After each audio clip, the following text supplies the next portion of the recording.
Welcome to our posts. Today we will see stories of r/malicious compliance. Started doing less work because my foreman made it clear he wanted quality over quantity.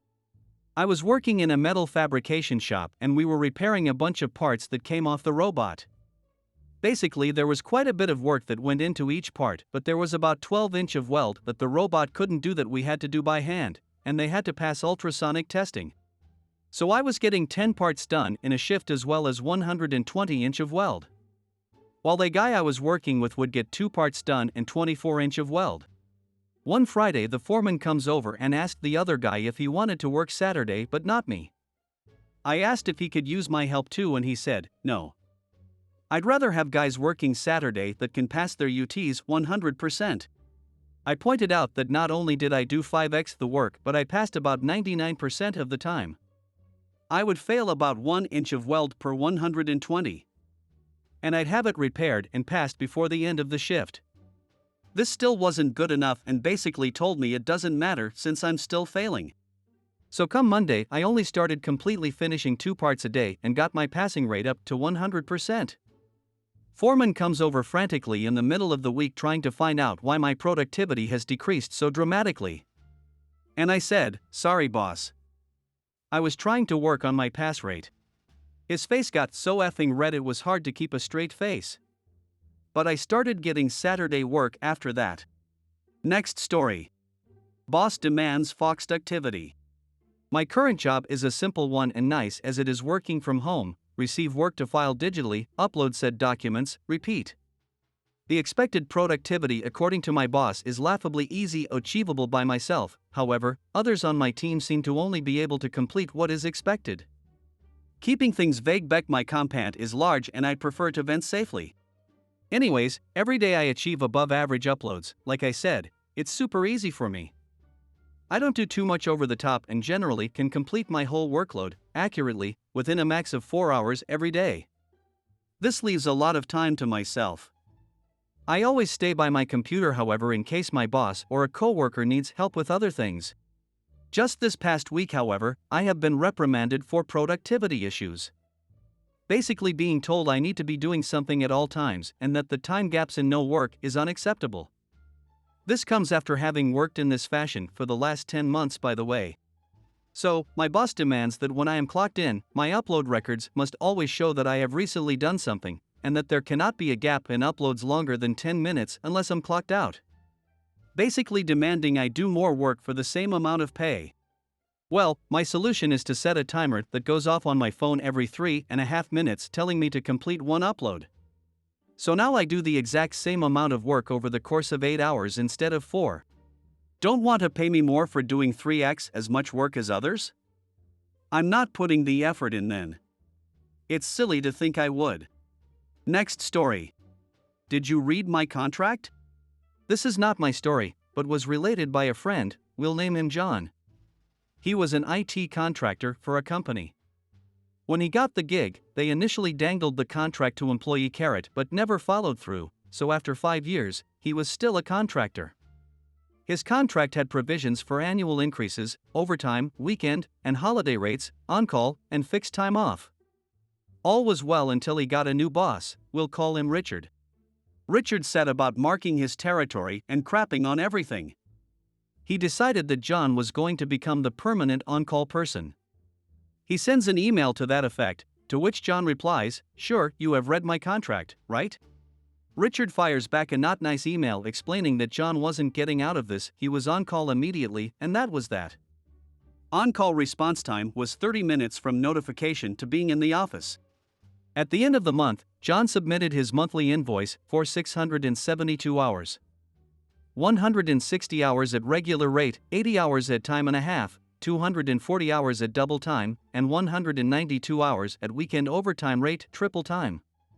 Instead of the normal bill of about 190 hours, with overtime equal to 205 hours pay, this bill was for over 1,300 hours worth of pay, once you multiplied out the overtime. The fallout? Richard fired John, who was the only guy working on a particular project that was 90% complete. John enjoyed his 30 days paid termination vacation. The CEO called John to find out the status of the big project and found out that nobody was working on it. Richard found a new job, John was rehired with a bump in pay, and he never had to pull on call again. Next story. Keep an eye on the Indian guy because you're a racist? Okay, enjoy your brown grandchildren. When I lost my part-time job due to COVID, a good friend, let's call her Kate, helped me get hired at the after-school learning center her dad owns. She did warn me, though, that her dad was unapologetically racist. I'll call her dad owner.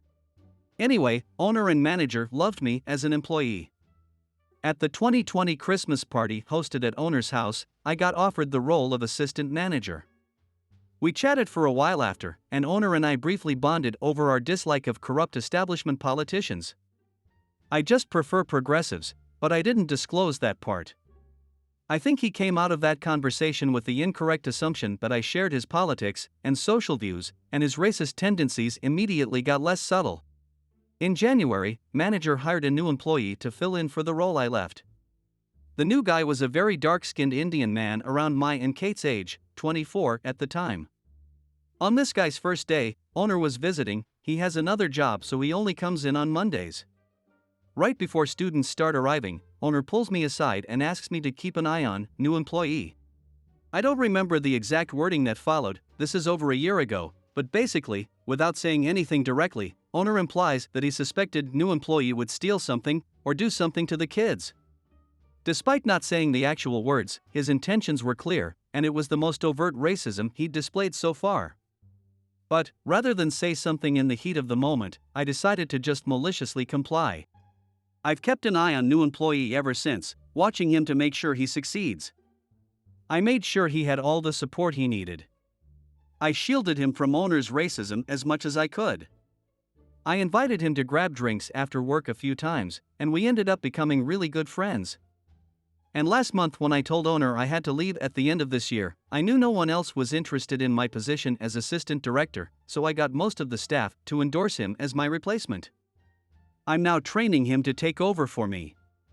He's doing so well today that I was able to just sit around and write this post.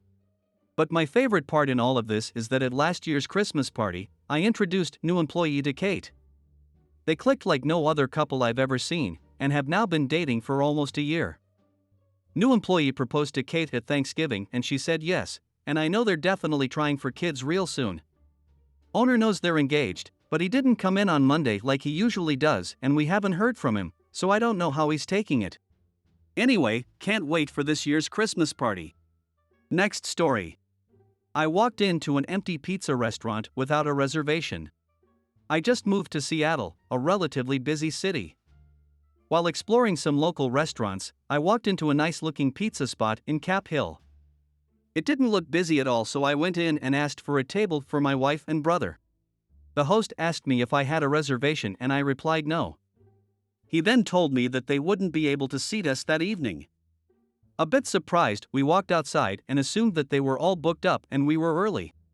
Out of curiosity, I hopped on Talk, a reservation website, and saw that the pizza spot had openings for the next hour. We then decided to book a table in 10 minutes, waited, then walked inside. A bit annoyed, the host approached us and asked if everything was okay. We then smiled and said, "Yes, thank you, we have a reservation for a table." Visibly embarrassed, he walked us to our table, then proceeded to give us the best service of all time. Super friendly guy. Next story. Milking it? Okay, we will work during the week. Many years ago, I was doing some installation work at a customer's site. It was a multi-week job and included running fiber optic cabling, power lines, and installing various terminals and nodes. The customer had negotiated a weekly payment plan based on progress.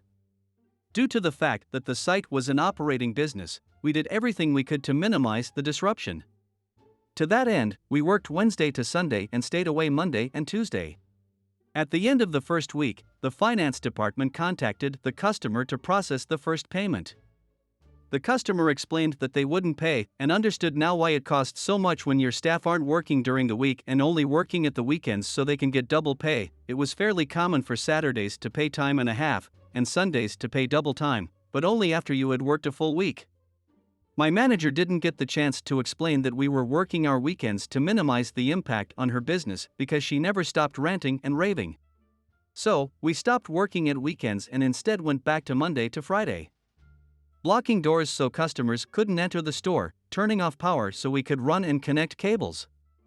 It was amusing to hear the customer begging my manager to change the working hours because they were losing business. I remember laughing when he did that typical salesman approach of sucking through his teeth as he was saying, well, of course, if we have to work at weekends, there would be an increase in costs. I hope you guys liked this video. If you did, make sure like, comment, share and subscribe the channel or posts.